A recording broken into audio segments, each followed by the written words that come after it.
Welcome, I'm Maria Noël Groves, clinical herbalist, author of Body into Balance and Grow Your Own Herbal Remedies, and herbalist at Wintergreen Botanicals. I'm here with Mountain Rose Herbs today, and we're going to talk about one of the more unique ways to make an herb-infused oil that is doing alcohol intermediary oil. This is a technique I learned from Michael Moore, and it's one that you can do within about a 24-hour span of time. You end up making a really nice quality oil that's also very shelf stable, and more shelf stable than other oils actually. But you do have to do it with dried herbs, and we're going to use alcohol as a intermediary substance to draw out some of the healing properties of the plant and make them more readily available to the oil. So to start off with, we're going to weigh out about 1 ounce of herb. So I have a scale here with a measuring cup on it. We're going to do this with plantain, which is one of our more soothing, healing herbs for, just kind of occasional itching.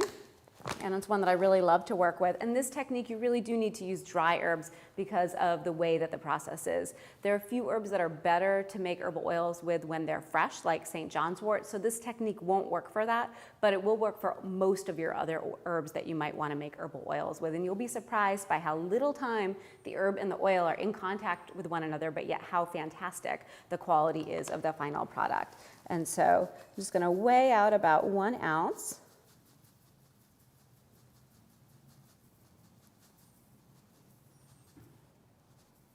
Go.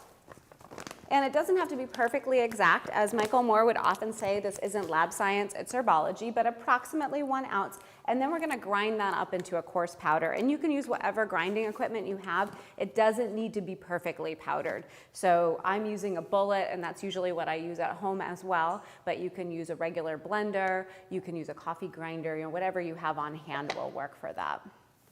So I'm going to shove that in here. For some of our fluffier herbs, like I love to do a variation of this technique for calendula, and they're so fluffy that sometimes if you do the whole ounce at once, it doesn't really grind very well. So for that, I might break it up and do like a ½ ounce and then do the other ½ ounce. For this, it's actually dense enough that I think it'll work in one fell swoop.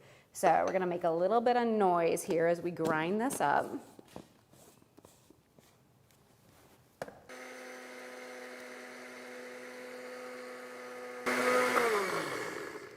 So sometimes I call it the party in a blender, so especially if you do this with your regular blender, because later we're going to actually finish the process in more of a regular standing blender versus a bullet.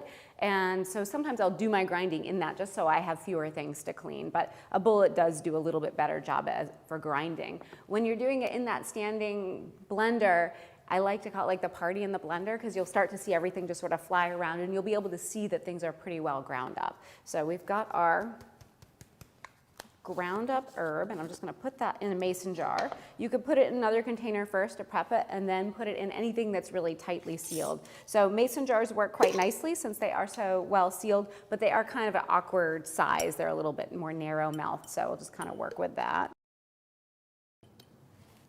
And then we're going to measure out a ½ ounce of the product here, of our alcohol, to go with that.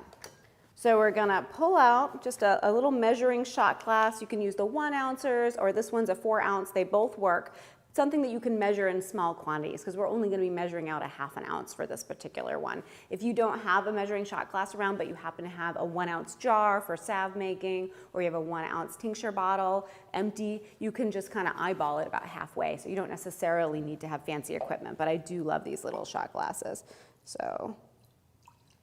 And it is important to have everything be pretty clean. It doesn't have to be sanitized, but it is definitely nice because oils do encourage microbial growth more than other methods. One of the benefits of this particular technique is that because we're using dry plant material and because everything's getting kind of coated in alcohol first, it is one of the more shelf-stable ones, one of the ones that's least likely to grow yeasts and molds and bacteria, because we've basically sanitized things with the alcohol and we don't have that water present. So I'm just going to pour that in here.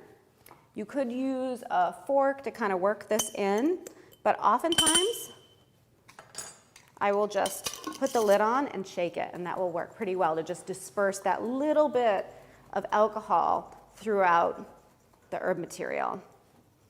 And so let me just put this over here, get it out of the way. And so that immediately kind of comes out the consistency of like nice soil or beach sand that's a little bit damp. It's not soaking in alcohol or anything like that. It's just sort of lightly coated. You will notice that it forms kind of a ball, but it's really easy to move around. And that's about the consistency that we're looking for here. And now, this is just going to be set aside. I like to give it at least 24 hours to really let the alcohol do its job. Alcohol is such a better solvent for extracting most of our properties of plants, and so it does a really good job here than the oil does, and it'll just kind of pull things out to bring them to the surface.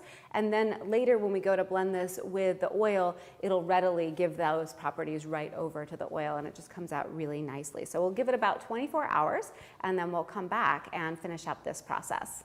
So we're back. Our herb has been sitting and macerating in the alcohol for a little while, so it's ready for us to make our finished oil. So to start off with, we're just going to take that herb material that we've prepped and put it right in our standing blender. And you could, if you were doing this, within a 24-hour span of time at your house, you could just grind it with the alcohol, leave it in here with the lid on it, and then just come back to finish it. So you don't even necessarily need to have put it into a separate container, but I like to make sure it's pretty airtight, and the mason jars are good for that.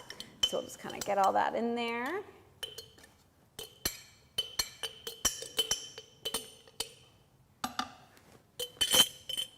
And then we're going to cover it. So we started off with 1 ounce of herb, ½ ounce of alcohol. We're going to add about 8 ounces of oil, and those are approximately the proportions, but you can easily add or subtract. Like for example, calendula, I often will start out with this method, but it's a lot fluffier than this plantain is, and so I might end up adding like a couple extra ounces of oil just to make sure that it's covered well, and then also so that it moves around well in the blender. So you can clearly play around with these proportions a little bit if you want to or need to. We're going to use our olive oil or whatever oil you're choosing to use, and I'm going to do about 8 ounces of that, which is about half of this bottle. You could even measure by weight instead of volume if you really wanted to use your scale for this. It's not exactly the same measurement, but it's close enough that it will still come out. So we've got about half the bottle there. And then you're going to turn on your blender, and you're going to blend for about 5 minutes or so. You're going to blend until things start to get really warm. This is a really good way to kill your blenders over time, but it works well for a remedy, so it makes a lot of noise. So you can do this if you're very sensitive to you can even wear the ear protection as you're doing it, but we're just going to let it blend for a while, and then we'll come back and strain it out after a few minutes when it gets warm.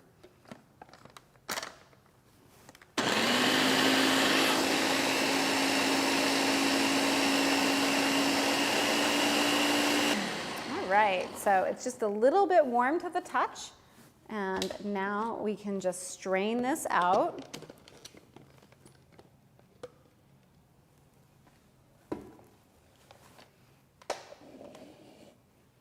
And to strain it out, I like to use kind of a wide one. You can use a Pyrex like this so you can measure. It's nice to be able to see, but really any big bowl will work. And then a nice good sized strainer that fits on top of that. And then I will cover that with some cheesecloth. You could also use muslin cloth. Something that's got a tight weave will actually work even better, but the oil will never wash out, so anything that you might want to reuse doesn't work for this. This is something that you really kind of need to throw out when you're all done. We're just going to kind of pour that through here.